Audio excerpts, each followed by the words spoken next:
هذه مجرى شيء اثناء مباراه الانتصار والبحر ديربي الجيران.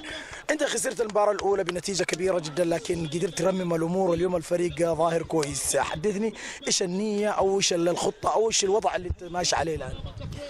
والله اول شيء الحمد لله على كل حال، يعني النتيجه الاولى صح كانت كبيره، لكن ما تعكس ان نحن كنا سيئين في الملعب. يعني ممكن في الثاني 22 او زي كذا ركبوا هدف هو اللي لخبط شويه امورنا.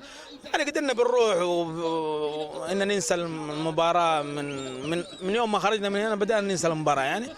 وقدرنا ان شاء الله احنا نرتب المجموعه شويه، بدانا نغير بعض العناصر يعني في الخانات كمان. الحمد لله الى الان ماشيين صح. هذه انت بدأت في الشاطئ عالي، الان انت صعود ولا دروب؟ لا مو دروب، بالعكس يعني.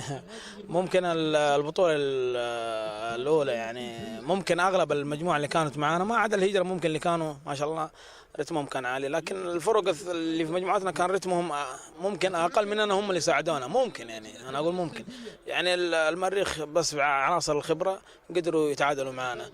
المدائن يعني احنا كنا متاهلين وبدانا احنا ننزل يعني برتم اقل من كذا وقدرنا نفوز عليهم 2-1 بس. يعني ما هو صعود ولا هبوط يعني. حاجه مستفيد فيها بهذا البطوله بغض النظر عن الفوز او الخساره او التاهل او الخروج؟ والله شوف، يمكن البطوله الاولى احنا اعتمدت على يمكن 13 او 14 لاعب فقط يعني، والبطوله هذه احنا قاعدين نعطي الناس فرص يعني. يمكن في عناصر جديده بدات تلعب عشان نعطي الناس فرص، عشان كمان تعرف اللعيبه الحواري اذا ما لعب زعل روح.